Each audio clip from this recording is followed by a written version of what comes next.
ঘুম থেকে উঠেই সকাল সকাল বেরিয়ে পড়লাম। মেয়ে ঘুমাচ্ছে, ওর বাবা ঘুমাচ্ছে। ওর বাবাকে একটু ডেকে বললাম যে আমি জামাগুলো দিয়ে আসি, কারণ বৌদি আবার যাবে পার্লারের কাজ করে, তো সকাল সকাল বেরিয়ে পড়ে। ওই জন্য কোনো কথা নেই, ঝটপট করে বেরিয়ে পড়লাম। জামা কাপড়গুলো দিয়ে সোজা চলে যাবো বাড়িতে। আমার আরেকটি নতুন ব্লগে তোমাদের অনেক অনেক স্বাগত আর অনেক অনেক ভালোবাসা দিয়ে আজকে ভিডিওটা শুরু করছি। আশা করি তোমরা সবাই ভালো আছো, সুস্থ আছো। আমরাও বিন্দেশ আছি। সকালবেলা হাঁটতে হাঁটতে গেছিলাম আর কি জামা কাপড়গুলো সেলাই করতে দিতে, কারণ বৌদি আবার যাবে আর কি পার্লারের কাজ করে, তো পার্লারে যেত।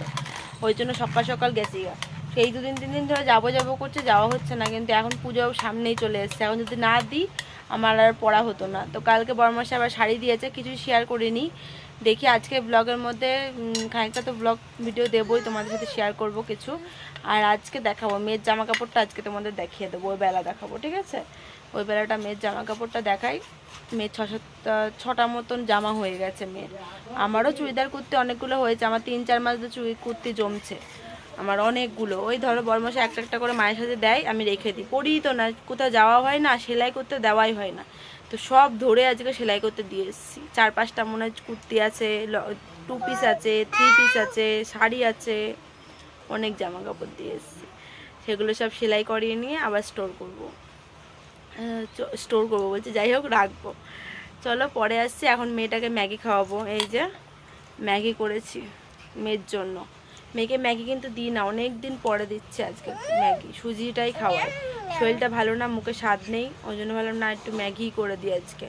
আর তার আগে খাওয়ালাম রানতুলসী পাতা, বাসক পাতা, চটকায় ইয়েটা বের করে, রসটা বের করে ওর সাথে একটু মধু অ্যাড করে খাইয়ে দিলাম, তাহলে একটু কাশিটা কমবে। কালকে খাইয়েছিলাম, অনেকটা মানে কমেছে কাশিটা, আজকেও খাইয়ে দিলাম। এখন ম্যাগিটা খাবে, পড়ে যাবে। ম্যাগিটা খাবে, ম্যাগিটা খাইয়ে ওষুধ খাইয়ে দেবো। চলো। আরে এই যে সোনা মাম্মা, এই যে মা, সোনা মা, কি খাচ্ছ তুমি? দেখি দাও, মেয়ে আগে খাচ্ছি। চলো পরে আসছি। মেয়েকে ঘুম পাড়িয়ে লেগে পড়লাম ঘরের কাজকর্মে। কালকে তো এই জামা কাপড়গুলো একটু বেলাই হয়ে গেছিলো কাচাকুচি করতে। মেয়ের কিছু আর কি প্যান্ট জামা ছিল, তো সেগুলো তো শুকায়নি, জল ঝরে গেছে, আর আমি দড়িতে রেখে দিয়েছিলাম। তো সেগুলো নিয়ে এখন মেলে দিচ্ছি। তারপর আগের দিন শরীরটা ভালো ছিল না, একটু বমি করেছিল, তো ওই জন্য এই কাঁথাগুলোও আর কি ভিজে গেছিলো। তো সেইগুলো এখন সব রোদে দিয়ে দিলাম। কালকে তো কেচে দিয়েছি সবই, জলটা ঝরে গেছিলো, তারপর রেখে দিয়ে এখন মেলে দিলাম। সকালবেলা যা রোদ উঠেছে আরামে তাড়াতাড়ি করে শুকিয়ে যাবে আর কি। তারপর একটু মাথায় একটু হেনা দেবো, কালকে রাতে হেনা ভিজিয়েছিলাম, একটু মৌরি হেনা আর কি দিচ্ছি, কারণ বিয়ের আগে আমি সাইনাসের হেনা ব্যবহার করতাম, বিয়ের পরে তারপরে ময়ূরী হেনা দিয়েছিলাম। ওই চুলটা দেখলাম একটু কালো হয়েছে, ভালো লাগে কালো কালারটাই। আগে না একটু লালচে কালার ভালো লাগতো, এখন দেখি কালোটাই ভালো লাগে। তো যাই হোক ময়ূরী হেনা একটুখানি দিয়ে নিয়েছি মাথাতে। আর এদিকে রান্নাবান্না হয়ে গেছে, শাপলা ভাজা, ডিমের অমলেট আর পটল আলুর তরকারি। আজকে একদম সিম্পল মেনু। রান্নাবান্না করে নিয়ে আমার আজকে আর ভিডিও ঠিকঠাক করে করা হয়নি, জানো তো। 2 দিনের ভিডিও একসাথে দিচ্ছে তোমাদেরকে, কারণ এই দিনটা কি বলতো, আমার একটুখানি পড়ার কাজের ভীষণ চাপ ছিল গো। মানে এই দিনটাই রয়েছে, তারপর দিন থেকে যে কাজ ছুটি, একবারে পুজোর পরে কাজ দেবে আবারও। তাই আজকে সকাল থেকে এই রান্নাবান্না করে নিয়ে যে কাজে বসেছি, এই সন্ধেবেলা উঠলাম, এখন সন্ধে হয়ে গেছে। উঠে এই যে কাজকর্ম করতে চলে আসলাম। জামা কাপড়গুলো সব ভাঁজ করার ছিল, সেগুলো সব বাইরের থেকে যেগুলো শুকিয়ে গেছিলো নিয়ে এসে একদম লাট দিয়ে রেখে দিয়েছিলাম, ভাঁজ করার একটু সময় পাইনি। তাই এখন সব কাজকর্ম সেরে এখন এই যে ভাঁজ টাজ করে ঘরটার গোছাচ্ছি। মেয়ে তো খেলাধুলা করেছিল খাটের মধ্যে, এই যে কাঁথা বালিশ খেলনা মেলনা সব দিয়ে ছিটাই রেখেছিলো, তো সেগুলো সবই গুছালাম, ভাঁজ করলাম। এখন খাটটা ঝাড়ু দেবো, আর হলো নিচে আর কি ঝাড়ুটা দেবো, তাহলেই আর কি আমার ঘরটা পরিষ্কার হয়ে যাবে। আর এখন তো সন্ধে হয়ে গেছে, এখন আর বাইরে ঝাড় দিয়ে ফেলবো না, এই ঘরের কোণা করে রেখে দেবো, সকালবেলা আর কি ঝাড় দিয়ে একবারে বাইরে ফেলে দেবো। কাজ তো হয়ে গেছে, দিতেও যাব ওই বেলাটা। বরমশাই বললো তাড়াতাড়ি আসবে, 7:30-8টার মধ্যে চলে আসবে, কিন্তু আসতে খুব দেরি হয়ে গেল। ওই 8:30-9টার সময় কাজ থেকেই এসছে। তারপরে এই যে মেয়েকে রেডি করিয়ে আমরা বেরিয়ে পড়েছি এখন মাল দিতে। এত রাত করে আজকাল বেরোতাম না, কিন্তু এই যে বেরোতে হলে একটু ওষুধ আনার দরকার, ওই জন্য আর কি বেরিয়েছি। তো মালটা দিয়ে যে ওষুধের দোকানে আসলাম, ওষুধটা নিলাম। চলো আজকে আর ভিডিও করলাম না, কালকে আসবো দেখা করতে। অনেকটা বেলা করে ভিডিও শুরু করছি, এখন হচ্ছে 9:10। ভাবলাম কি না আর লেট করলে হবে না, এখন থেকে ব্লগটা শুরু করে দিই। সকালে বাসি কাজকর্ম সেরে শুয়েছিলাম একটু, কারণ বরমশার কাজ নেই বলে কথা, ফোন আসেনি এখনও, ফোন আসার কথা আছে, ওই বেলা ফোনে কাজ হলেও হতে পারে। তার শ্বশুর বাবার মেশিন ঘরের দিকে। তো যাই হোক, মেয়েও দেখছি ঘুমাচ্ছে, বাসি কাজকর্ম সব সারা হয়ে গেছে, দেখি মেয়েও ঘুমাচ্ছে, বাবাও ঘুমাচ্ছে। তো ভাবলাম না, আমারও গাছ পোষা হয়ে গেছে, কী করবো, আমিও একটু পাশে শুয়েই থাকি না। এই শুয়ে থেকে এখন 9:10 বাজে, এখন উঠলাম। তো বরমশাই গেল বাজারে, ঠেলতে ঠেলতে বাজারে পাঠালাম, যাও বাজারে যাও, রান্না বসাতে হবে। তো 10টা বেজতে গেল, মানে 9টা বাজতে গেল। তো এখন বরমশাই বাজারের দিকে গেল, বাজার আনুক। আর কালকের মাছ এনেছিল, তো মাছের, কালকে না পরশু দিনকার মাছের একটু তেল ছিল, তো তেলটা ফ্রিজে রেখে দিয়েছিলাম, তো সেইটাই বের করে জল ঢেলে রাখলাম, মানে ছাড়ুক, ঠান্ডাটা ছাড়ুক, তারপরে কী রান্না করবো না করবো এখনও কিছু জানি না, বাজারের ওপরে সব নির্ভর। ভাবছি ভাত বসিয়ে দিই বরমশাই আস্তে আস্তে, কারণ বেলা তো অনেকটা গড়িয়েই যাচ্ছে, মেয়ে এখনও ঘুমাচ্ছে, মেয়ে এখনও ওঠেনি। রান্নাটা বসাই, তারপরে দেখি কাচাকুচি কিছু করবো কি করবো না সেই চিন্তাও করছি, জানো তো। সার্ফের গুঁড়ো আনা দরকার, মুদিখানা দোকানটা খুলতেও অনেকটা দেরি হয়। বরমশাও চলে গেল বাজারে, বলতেও ভুলে গেছে। চলো ভাতটা বসাই আপাতত, তারপরে দেখছি। আর ট্রাইপডটা ভেঙে গেছে বলে তোমাদের সাথে ভিডিও শেয়ার করতে খুব অসুবিধা হয়ে যাচ্ছে। দেখি আর কি, ট্রাইপডটা বললাম কিনতে, বললো দোকান খুলবে তারপরে নিয়ে এসে দেবে, আজকেই নিয়ে এসে দেবে ট্রাইপডটা। দোকান না খুললে তখন হচ্ছে না, দোকানটা খুলুক তারপরে। চলো এখন ভাতটা বসায় আপাতত, তারপর বাজার নিয়ে আসুক, তারপরে বাজার বুঝে তারপর রান্না বান্না। তো ফ্রিজটা খুলে দেখলাম কিছু সবজি বাজার ছিল, যেমন একটু শাপলা ছিল, তো 2 আটি এনেছিল, 1 আটি তো কালকে রান্না করেছি, আর 1 আটি ছিল, সেটাও আজকে পেঁয়াজ লঙ্কা দিয়ে ভাজবো আর কি। ভালোই লাগে জানো তো, পেঁয়াজ লঙ্কা দিয়ে ভাজা করলে চচ্চড়ির থেকে আমার ভাজাটাই দেখি বেশি ভালো লাগে, বরমশাইও সেটাই পছন্দ করে। তো এরকমভাবে আর কি দেখো, হাত দিয়ে আমি একটু নখ দিয়ে সব ছুলে ভালো করে ছাড়িয়ে ছুড়িয়ে নিলাম। তো বরমশাই তারপরে আসলো, ঘুম থেকে উঠলো, বরমশাই আসলো বাজার থেকে, বাজার করে দিয়ে গেল, ওই যে নিয়ে আসলো আর কি। এখানে আছে কি, আম, পটল, ধনেপাতা, বাঁধাকপি, টমেটো, আলু, এই তো। পেঁয়াজ লঙ্কা বাড়িতেই ছিল, আমি ভাতের মধ্যে যে বরবটি সেদ্ধ দিয়েছি, বাটবো, পেঁয়াজ কাঁচা লঙ্কা কালো জিরে নিয়েছি, বরবটিটা ঠান্ডা হলেই দিয়ে এটা বাটা, ঠিক আছে। এদিকে কেটেছি শাপলা ভাজা করব পেঁয়াজ লঙ্কা দিয়ে, আগে লবণ ধোবো, ভালো করে ধুয়ে লবণ দিয়ে মাখিয়ে চটকাবো। এদিকে সার্ফের গুঁড়ো এনেছে, বিস্কুটের প্যাকেট, মসুরির ডাল, চিনি, হলুদ, এটা চা পাতা। চলো একটু চা করে খেয়ে নিই, বাজে বেলা 10টা, এখন এই চা করবো, একটু চা খাবো, তারপরে বাকি কাজ।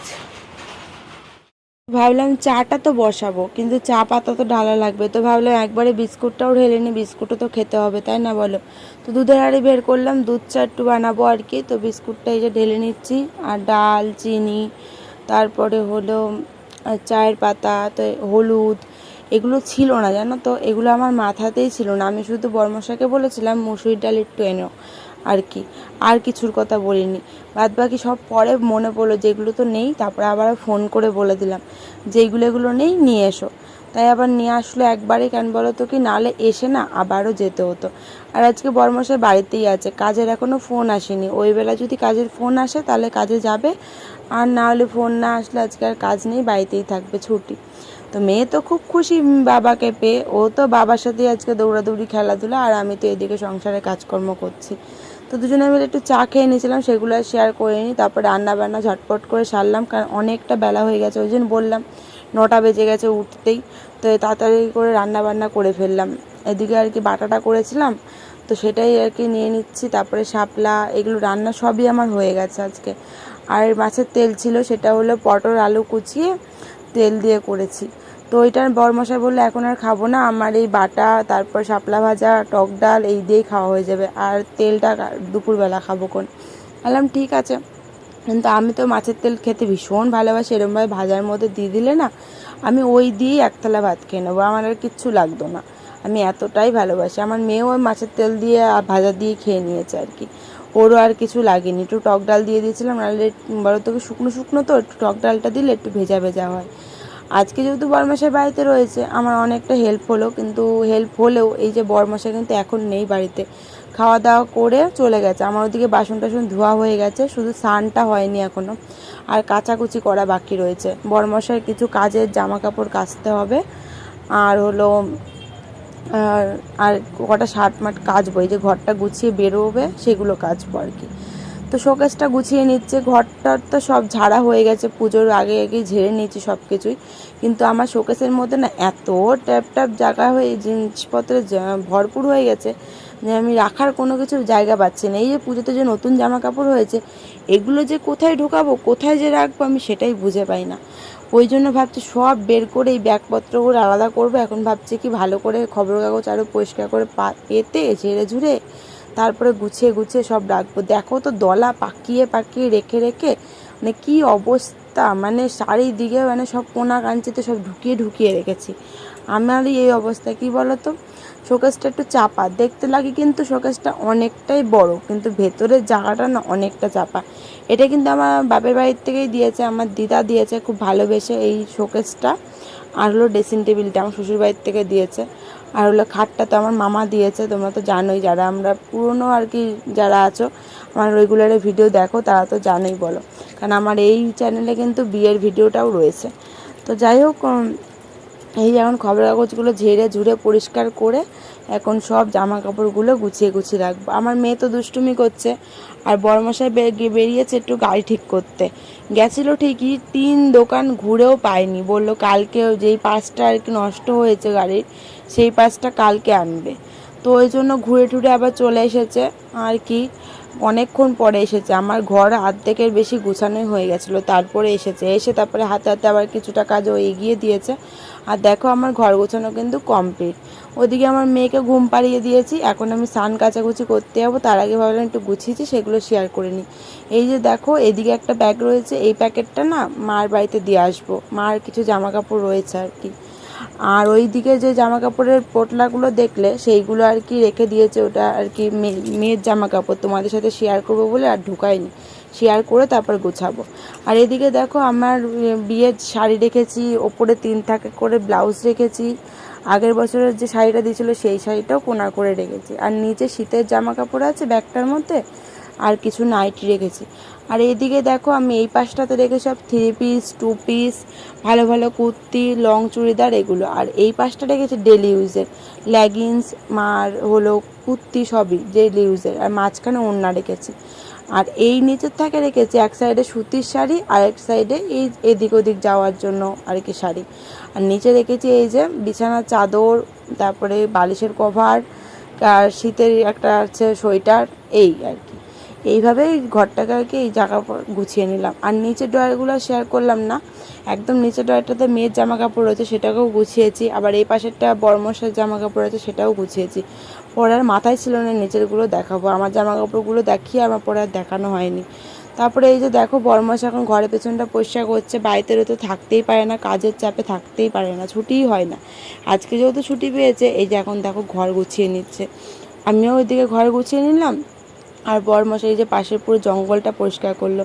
কি বলো তো, এই যে সামনেই তো রান্নাঘর, রান্নাঘরের পুরো পাশ দিয়ে এই কচুর গাছগুলো পুরো চলে এসেছে, কি অবস্থা। তারপরে এই এখন সব পরিষ্কার করলো, ফাঁকা তো পায় না সময়, আবার গাছ বেয়ে বেয়ে আবার ঘরের ভেতরেও ঢুকে যাচ্ছে, এরম একটা পরিস্থিতি দাঁড়িয়েছে। ওই যে সময় পায় না, সময় পেলে তো এরকম জঙ্গল হতোও না। ঘরের সামনেও ও পরিষ্কার করে সব ঘাস ফাস তুলে পরিষ্কার করে দিয়েছে। তারপরে যে সন্ধে নেমে গেছে, আমার ঘরের কাজকর্ম করে স্নান করে কাচাকুচি করে অনেক বেলা হয়ে গেছে। তারপর খাওয়া দাওয়া করলাম, খাওয়া দাওয়া করে বাসন ধুয়ে তারপর জামা কাপড় সব তুলে নিলাম, তুলে নিয়ে রেখে দিয়েছি, ওগুলো শুকায়নি, কারণ অনেক জামা কাপড় কেটেছে তো শুকায়নি, রেখে দিলাম দড়িতে, কালকে সকালবেলা উঠে ঘুম থেকে উঠেই মেলে দেবো। তারপরে এই যে দেখো একটু রেস্ট নিয়ে তারপরে রেডি হয়ে গেলাম, মেয়েকেও রেডি করিয়ে দিয়েছি, এখন বেরিয়ে পড়েছি একটু ঘুরুঘুরু করতে। ঘুরুঘুরু করতে বলতে একটু প্যান্ডেল দেখতে, কিন্তু বেশিরভাগই জানো তো প্যান্ডেল যাও বা একটু হয়েছে, কোনো জায়গাতে আবার হয়ও নি, আবার ঠাকুরও এখনও আসেনি সব প্যান্ডেলে, কিছু কিছু প্যান্ডেলে এসেছে আর কি। তো আজকে তো পঞ্চমী, ওই জন্য কিছু কিছু জায়গায় আর কি এসছে, কালকের থেকেই সব জায়গায় আশা করি আর কি ঠাকুর ঢুকে যাবে প্যান্ডেলে। আর প্যান্ডেলও কমপ্লিট হয়ে যাবে, যে জায়গায় আর কি হয়নি। তো একটু ফুচকা খেতে গেলাম, তারপরে ফুচকা খেয়ে এই যে বরমশাই একটুখানি কেনাকাটি করতে আসলাম। বরমশাইয়ের জন্য এই দোকান থেকে দুটো প্যান্ট কিনলাম। সবাই তো কেনাকাটি করলাম, বরমশাই কিন্তু এখনও কিচ্ছু কেনাকাটি হয়নি, তাই দুটো প্যান্ট নিলাম। কালকে হাটবার আছে, হাটের থেকে দুটো শার্ট কিনে দেবো, তাহলেই হয়ে যাবে। তারপরে চলে এসেছিলাম শাশুড়ি মার বাড়িতে। শাশুড়ি মার বাড়িতে গরম গরম ভাত রান্না করেছিল, তো বারবার খেতে বলছিল, আমি আর খেলাম না, বাড়িতে ভাত রয়েছে ওই জন্য। তো মা বারবার বললো, তারপরে মেয়েকে কটা গরম ভাত খাইয়ে দিয়েছি, ভাত দিয়ে তরকারিতে ডাল দিয়ে। মা বললো যে তোমরা না খাও, তাহলে নাতনিকে খাইয়ে দাও। তা খাইয়ে নিয়ে চলে আসলাম, আমি বাড়ি গিয়ে মেয়েকে ঘুম পাড়িয়ে দেবো, তারপরে আমরা খেয়ে নেবো। তো দেখলাম এখানে মন্দিরটাতে ঠাকুর এসছে, তো ওই জন্য তোমাদের সাথে একটু শেয়ার করলাম। চলো এখন বাড়ি যাওয়া যাক, নেক্সট দিন আবারও দেখাবে নতুন।